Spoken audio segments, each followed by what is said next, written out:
අපේ 1995 වෙනි ගැටලුවට.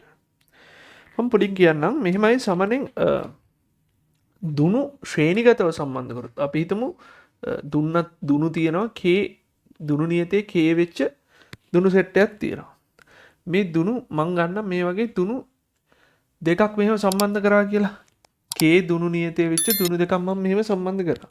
එහෙනම් මේකේ සම්ප්‍රයුක්ත දුනු නියතේ මට ලියන්න පුළුවන් මෙහෙම. මේ වගේ සම්බන්ධ කරොත් මට ගන්න පුළුවන් ශ්‍රේණිගතව සම්බන්ධ කරොත් 1යට k සම්ප්‍රයුක්ත දුනු නියතේ සමානයි 1යට k ධන 1යට k.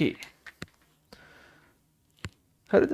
එතකොට මට ගන්න පුළුවන් k පොදු ගත්ත 2යි 1යට k සමක.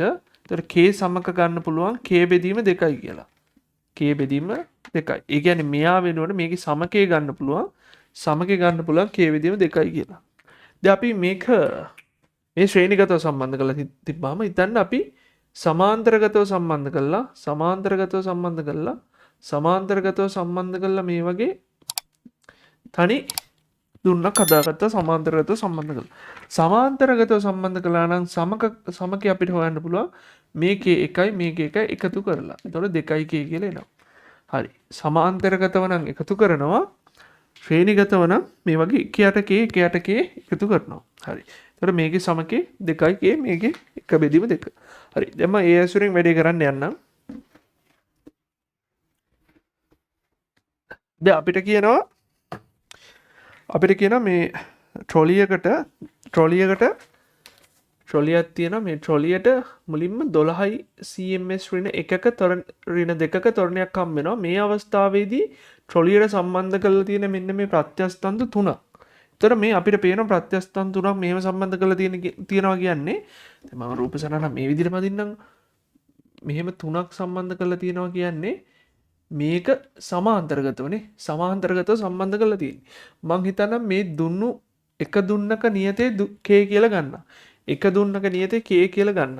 එහෙම ගත්තාම මට මේකේ සමකය ගන්න පුළුවන්. සමකය ගන්න පුළුවන් මේක සමාන්තරගතව තියෙන නිසා එකතු කරනවා නේ. එකතු කරපුවාම මට k සමක ගන්න පුළුවන්. k වන්දන ඔක්කොම එකයිනේ නේ. k 3යි k කියලා ගන්න පුළුවන්. 3යි k කියලා ගන්න පුළුවන්. එතකොට මේ අවස්ථාවේදී මේක විතතිය අපිට දීලා තියෙනව නේද? ඔව් විතතිය x විතතියක් තමයි කරන්නේ. ඒ කියන්නේ ඇදිලා තියෙන්නේ x විතතිය. එහෙනම් මේකේ දුනු මගින් ඇති වෙන බලය ගන්න පුළුවන් අපිට 3k වැඩි කිරීම x කියලා.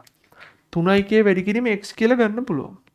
එතකොට මේකේ ත්වරණයක් දීලා තියෙන මේක ස්කන්ධය අපි හිතමු f කියලා.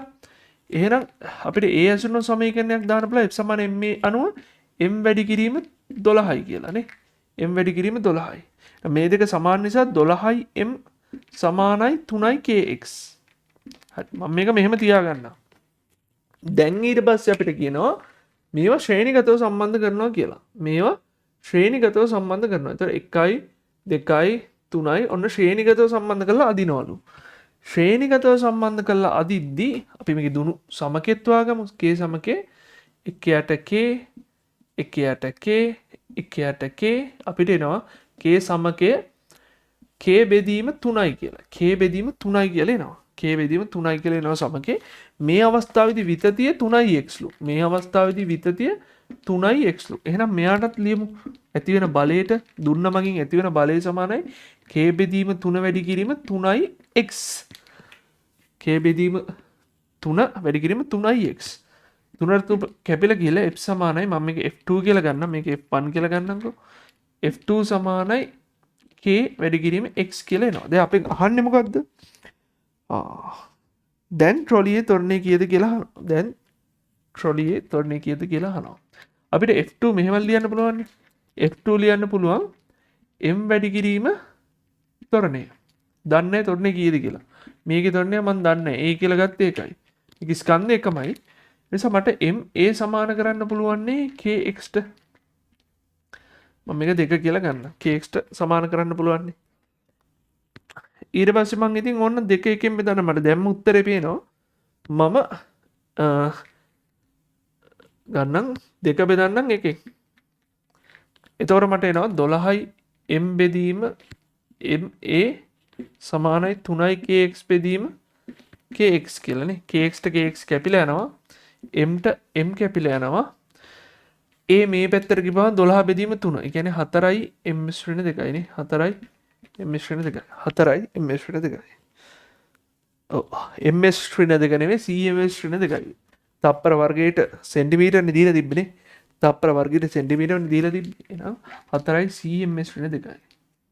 හරි. ඒතකොට එහෙම පිළිතුරකට තියෙන්නේ මොකද්ද? 5 වෙනි පිළිතුරනේ.